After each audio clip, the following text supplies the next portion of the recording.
గ్రామీణ ఆర్థిక వ్యవస్థలో పశుసంవర్ధక రంగం కీలక పాత్ర పోషిస్తోంది. పశువుల ఆరోగ్యం బాగుంటేనే రైతు ఆర్థికంగా ఎదుగుతారని మెదక్ జిల్లా అదనపు కలెక్టర్ నగేష్ పేర్కొన్నారు. 99 రోజుల ప్రజాపాలన ప్రగతి ప్రణాళికలో భాగంగా నర్సాపూర్ మండలం రామచంద్రాపూర్లో నిర్వహించిన పశు చికిత్స మరియు అవగాహన శిబిరం ఘనంగా జరిగింది. ఈ కార్యక్రమానికి అదనపు కలెక్టర్ ముఖ్య అతిథిగా హాజరై స్వయంగా పశువులకు మందులు వేసి శిబిరాన్ని ప్రారంభించారు. రామచంద్రాపూర్లో ఏర్పాటు చేసిన ఈ పశు వైద్య శిబిరానికి రైతుల నుంచి విశేష స్పందన లభించింది. జిల్లా అదనపు కలెక్టర్ నగేష్ దూడలు, గొర్రెలు మరియు మేకలకు నులిపురుగుల నివారణ మందులు వేయించి శిబిరాన్ని ప్రారంభించారు. అనంతరం రైతులకు పశువుల కోసం ఖనిజ మిశ్రాన్ని పంపిణీ చేశారు. ఈ శిబిరం ద్వారా గ్రామాల్లోని పశువులకు ఉచితంగా వైద్య పరీక్షలు నిర్వహించి అవసరమైన మందులను పంపిణీ చేశారు. గాలికుంటు వ్యాధి నివారణ మరియు సంతానోత్పత్తి సేవలపై రైతులకు అవగాహన కల్పించారు. పశువుల్లో ఏదైనా వ్యాధి లక్షణాలు కనిపిస్తే వెంటనే పశు వైద్యులను సంప్రదించాలని అదనపు కలెక్టర్ సూచించారు. సమయానికి టీకాలు వేయించడం, పోషకాహారం అందించడం ద్వారా పాల ఉత్పత్తిని పెంచుకోవచ్చని ఆయన తెలిపారు. పశుసంవర్ధక రంగ అభివృద్ధికి ప్రభుత్వం అమలు చేస్తున్న సంక్షేమ పథకాలను రైతులు పూర్తి స్థాయిలో సద్వినియోగం చేసుకోవాలని ఆయన కోరారు. ఈ కార్యక్రమంలో జిల్లా పశుసంవర్ధక శాఖ అధికారి వెంకటయ్యతో పాటు ఇతర శాఖాధికారులు, సిబ్బంది మరియు పెద్ద సంఖ్యలో రైతులు పాల్గొన్నారు. పశువుల ఆరోగ్యంపై అధికారులు చూపిస్తున్న ఈ శ్రద్ధ పట్ల గ్రామస్తులు హర్షం వ్యక్తం చేస్తున్నారు.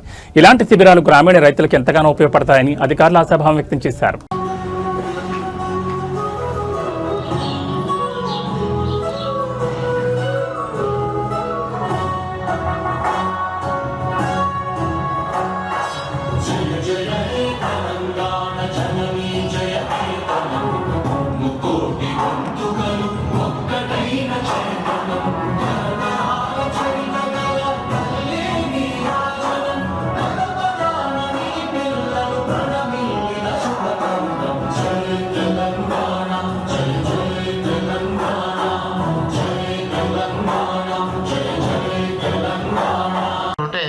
మనం పని చేయకుండా అదే మన పని చాపే చేస్తుంటుంది.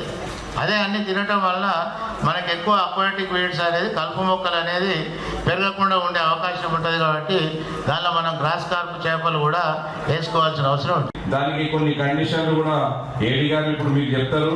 ఇన్సూరెన్స్ లో కొన్ని కొత్త రూల్స్ వచ్చినాయి కాబట్టి ఆ రూల్స్ అన్ని కూడా వివరిస్తారని ఈ సందర్భంగా తెలియజేస్తూ, ఇక్కడికి వచ్చేసినటువంటి ప్రతి ఒక్కరికి పేరు పేరున నా హృదయపూర్వక నమస్కారాలు. ఎలాంటి ప్రాబ్లం ఉన్నా, ఎక్కడికైనా ఏ దానికైనా ఉంటే తప్పకుండా నేను వస్తానని. నా పేరు గడప దేవేందర్. మీ దగ్గరికి, మీ ఇంటి దగ్గరికి వచ్చి మీ ప్రాబ్లం సాల్వ్ చేస్తానని ఈ సందర్భంగా తెలియజేస్తూ అందరికీ నా హృదయపూర్వక నమస్కారం. మన మెదక్ జిల్లా, ముఖ్యంగా మన జిల్లా గురించి మాట్లాడుకుంటే, మన జిల్లాలో మత్స్య కార్మికులు, మొత్తం మహిళా అండ్ జెంట్స్ కలిసి మొత్తం 15,888 మంది సభ్యులు ఉన్నారు. దాంట్లో 287 సొసైటీలు ఉన్నాయి. మహిళా సొసైటీ దాంట్లో 25 ఉన్నారు. కాబట్టి వీళ్ళందరికీ కూడా ఆర్థికంగా ఎదగాలనే ఉద్దేశంతో ఈ అవగాహన సదస్సు పెట్టినటువంటి మన ప్రజా పాలన ఇది మనం స్వయంగా మనుషులు ఒక్కొక్కరు పోయి తీసేసుకొని గడ్డ పడేసుకుంటాం.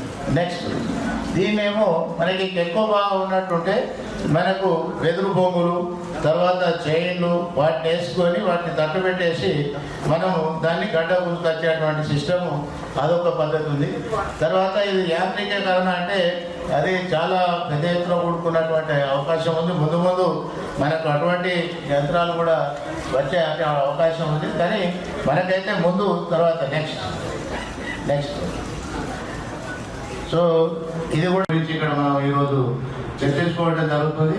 ముఖ్యంగా దీనిలో మన చెరువులో కలుపు మొక్కల వలన చేపల ఉత్పత్తికి జరిగేటువంటి నష్టం, దాన్ని ఎట్లా మనం నివారించుకోవాలనేది ఒక అంశం. అలాగే మనకు చేపలకు సాధారణంగా సంక్రమించేటువంటి వ్యాధులు, వాటి నివారణోపాయాలు, అలాగే ఇప్పుడు ప్రస్తుతం మన చెరువుల్లో ఉత్పత్తి అవుతున్నటువంటి చేపలను ఇంకా మనం ఎక్కువ ఉత్పత్తి సాధించుకోవాలంటే ఏం చర్యలు తీసుకోవాలి, ఎలాంటి యాజమాన్య పద్ధతులు మనం చేపట్టాలనే గురించి ఈరోజు మీకు అవగాహన కల్పించబడుతుంది. అలాగే మనకు మత్స్యశాఖ తరఫున ఏ స్కీములు, ఏదైతే కార్యక్రమాలు, సంక్షేమ పథకాలు మనకు చేపలు పడతాయి కాబట్టి మరి దానికోసం కూడా గంగమ్మకు మనం మొక్కుంటుంటాం. చెరువు నిండినప్పుడు కూడా చెరువులో తెప్పశావం చేస్తుంటాం. దాని ప్రకారం మనం చేపలు పెంచుకునే అవకాశం ఉంది. కాబట్టి మరి డిపార్ట్మెంట్ తరఫున వచ్చే ప్రతి అవకాశాన్ని కూడా పుణికి పుచ్చుకోవాలి. అదేవిధంగా చేపల పెంపకంలో కొన్ని సందర్భంలో చిన్న చిన్న కుంటల్లో మనకు 1 ఎకరంలో మనకు సంబంధించేసి ఒక 3,000 నుంచి 4,000 చిన్న మొక్కలు వేస్తే, సీడేస్తే మనకు ఒక్కొక్కటి కేజీ నుంచి కేజీన్నర వచ్చిన తర్వాత అమ్ముకునే అవకాశం ఉంటుంది.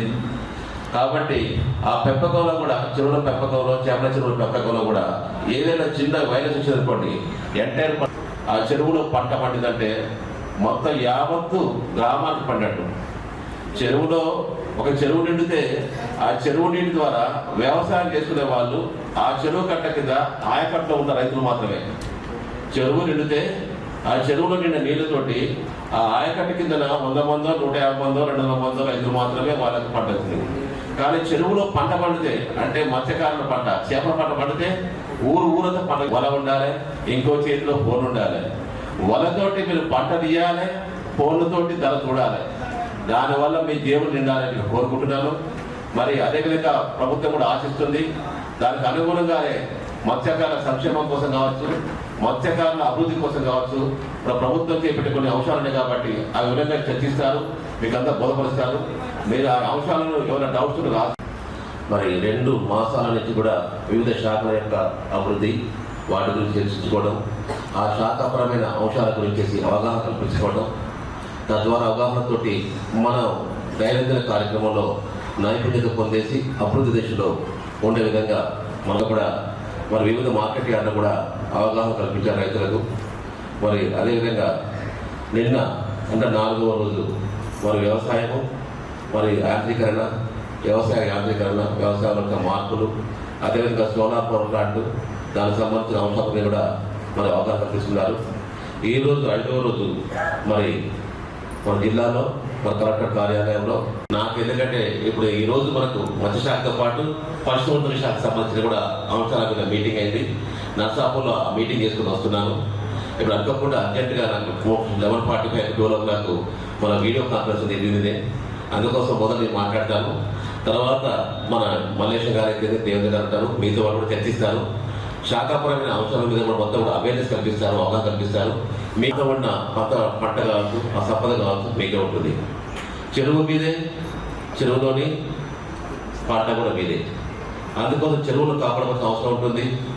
చెరువులు కాపాడుకోవాలంటే ఆ నీరు వృధా కాకుండా దాంట్లో ఉన్న అలుగు కావచ్చు, తూము కావచ్చు జాగ్రత్తగా చూసుకోవాల్సిన అవసరం ఉంటుంది. దానికోసం కూడా ఇరిగేషన్ శాఖ వారు కూడా సమాయత్తం చేస్తున్నాం.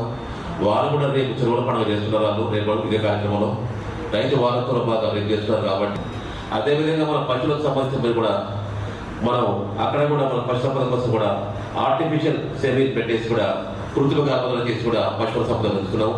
పశువు మరియు పాడి పరిశ్రమ కూడా పెంపొందించే అవకాశం ఉంటుంది. సిమిలర్గా మత్స్యశాఖలో కూడా మనకు టెక్నాలజీ ఇంప్లిమెంట్ చేసుకునే అవసరం ఉంటుంది. అందుకోసం మరి మన యంత్రాలు ఉపయోగించవచ్చు, బోట్లు ఉపయోగించవచ్చు, అదేవిధంగా మీకు ప్రభుత్వం ఇచ్చిన సబ్సిడీ నెట్ ఉపయోగించవచ్చు.